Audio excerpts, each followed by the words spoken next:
പശ്ചിമേഷ്യൻ സംഘർഷം പുതിയ ദിശയിലേക്ക് നീങ്ങുകയാണോ? ആണ് എന്നതിൻ്റെ സൂചനകളാണ് പശ്ചിമേഷ്യയിൽ നിന്ന് വരുന്നത്. ഏറ്റവും ഒടുവിൽ പുറത്തു വന്ന വാർത്ത റഷ്യ നേരിട്ട് യുദ്ധത്തിൽ ഇടപെടുന്നു എന്നാണ്. ഇറാന് അനുകൂലമായി അമേരിക്കയ്ക്ക് എതിരെ പരസ്യമായി തന്നെ ഇടപെടാൻ റഷ്യ തീരുമാനിക്കുകയും റഷ്യയുടെ അത്യാധുനികമായ ഡൂസ്ഡേ വിമാനം ഇറാനിലേക്ക് അയക്കുകയും ചെയ്തു. അതോടൊപ്പം അമേരിക്കയ്ക്ക് മുന്നറിയിപ്പ് നൽകുകയും ചെയ്തിട്ടുണ്ട്. ബുഷ്ഹർ ഉൾപ്പെടെയുള്ള ആണവ കേന്ദ്രങ്ങൾ ആക്രമിച്ചാൽ കനത്ത തിരിച്ചടി നേരിടേണ്ടി വരും എന്നാണ് റഷ്യ മുന്നറിയിപ്പ് നൽകിയിരിക്കുന്നത്. നേരത്തെ യുദ്ധത്തിൽ റഷ്യ സഹായിക്കുന്നുണ്ട്, പരോക്ഷമായി സഹായിക്കുന്നുണ്ട് ഇറാനെ എന്ന രീതിയിലുള്ള വാർത്തകൾ പുറത്തു വന്നിരുന്നു. ഇറാൻ റഷ്യയുടെ ഏറ്റവും വിശ്വസ്തമായ സഖ്യരാഷ്ട്രമാണ്. അതുകൊണ്ട് തന്നെ പരസ്യമായ ഒരു സഹായം നൽകിയില്ല എങ്കിലും രഹസ്യമായി സഹായിച്ചിരുന്നു ഇറാനെ എന്നത് ഒരു വസ്തുതയാണ്. എന്നാൽ പരസ്യമായി രംഗത്ത് വന്നിരുന്നില്ല. ഇപ്പോഴിതാ പരസ്യമായി രംഗത്ത് വന്നിരിക്കുന്നു. വിമാനം, റഷ്യയുടെ ഏറ്റവും അഭിമാനമായി അവർ കൊണ്ടു നടക്കുന്ന വിമാനം, ഡൂംസ്ഡേ വിമാനമാണ് ഇപ്പോൾ ഇറാന് നൽകിയിരിക്കുന്നത് എന്നതാണ് പുതിയ വാർത്ത. അത്യാധുനികമായ ഡൂംസ്ഡേ വിമാനം ഇറാനിലേക്ക് അയച്ച് റഷ്യ. പശ്ചിമേഷ്യയിൽ സംഘർഷം വീണ്ടും സങ്കീർണമായ പശ്ചാത്തലത്തിലാണ് റഷ്യയുടെ ഈ നിർണായക നീക്കം. അതീവ സുരക്ഷിതമായ വാർത്താവിനിമയ സംവിധാനങ്ങളും കമാൻഡ് ആൻഡ് കൺട്രോൾ സംവിധാനങ്ങളും സജ്ജീകരിച്ചിട്ടുള്ള റഷ്യൻ സർക്കാരിൻ്റെ പറക്കുന്ന കമാൻഡ് പോസ്റ്റ് ആയി അറിയപ്പെടുന്ന ടുപോളേവ് Tu-214PU ആണ് ടെഹ്റാനിൽ എത്തിയത്. യുദ്ധത്തിൽ റഷ്യ ഇറാന് പരോക്ഷ പിന്തുണ നൽകുന്നുവെന്ന ആരോപണം നേരത്തെ അമേരിക്ക ഉന്നയിച്ചിരുന്നു. എന്നാൽ ഇപ്പോൾ റഷ്യയുടെ നീക്കം കൂടുതൽ വ്യക്തമായ ഇടപെടലായാണ് വിലയിരുത്തപ്പെടുന്നത്. യുദ്ധം പോലുള്ള അടിയന്തര സാഹചര്യങ്ങളിൽ പോലും യാതൊരു തടസ്സവുമില്ലാതെ സൈനിക സംവിധാനങ്ങളുമായുള്ള കമാൻഡ് ഉറപ്പാക്കാൻ ഇതിന് സാധിക്കുന്നത് കൊണ്ടാണ് റഷ്യൻ സർക്കാരിൻ്റെ പറക്കുന്ന കമാൻഡ് പോസ്റ്റ് എന്ന വിശേഷണം ഡൂംസ്ഡേ വിമാനത്തിന് ലഭിച്ചത്. സാധാരണ യാത്രാ വിമാനങ്ങൾക്ക് ഈ പ്രത്യേകതയില്ല. യാത്രാ വിമാനമായ Tu-214 പരിഷ്കരിച്ചാണ് റഷ്യ ഇത് നിർമ്മിച്ചിരിക്കുന്നത്.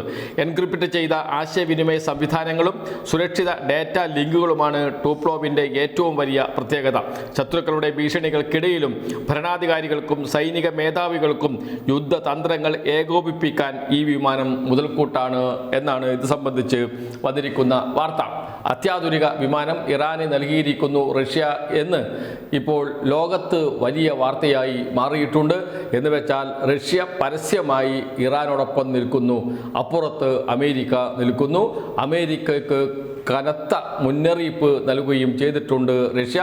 ആണവ കേന്ദ്രങ്ങൾ, ഇറാനിലെ ആണവ കേന്ദ്രങ്ങൾ ആക്രമിച്ചാൽ ഗുരുതരമായ പ്രത്യാഘാതം നേരിടേണ്ടി വരും എന്നാണ് അറിയിച്ചിരിക്കുന്നത്. എന്ന് വെച്ചാൽ അമേരിക്കയും റഷ്യയും നേർക്കുനേർ നിൽക്കുന്ന അവസ്ഥയിലേക്ക് കാര്യങ്ങൾ വന്നിരിക്കുന്നു എന്ന്. ഇത് എങ്ങോട്ടാണ് പോവുക ഈ യുദ്ധം എന്നത് വലിയ ചോദ്യചിഹ്നമായി അവശേഷിക്കുന്നുണ്ട്. നേരത്തെ അവസാനിച്ചു എന്ന് കരുതിയതാണ്. കരാർ ഒപ്പിടുന്നതിന് വേണ്ടിയുള്ള നടപടികൾ ആരംഭിച്ചതാണ്, കരാറിൽ ഒപ്പിട്ടതാണ്. അതിനുശേഷം വീണ്ടും അമേരിക്ക യുദ്ധം പുനരാരംഭിക്കുകയാണ് ചെയ്തത്. യുദ്ധത്തിൽ കൊല്ലപ്പെട്ട ഇറാന്റെ പരമോന്നത നേതാവായ ഖമേനിയുടെ ഖബറടക്കം കഴിഞ്ഞതിന് തൊട്ടു പിന്നാലെയാണ് അമേരിക്ക ആക്രമണം അഴിച്ചുവിട്ടത്.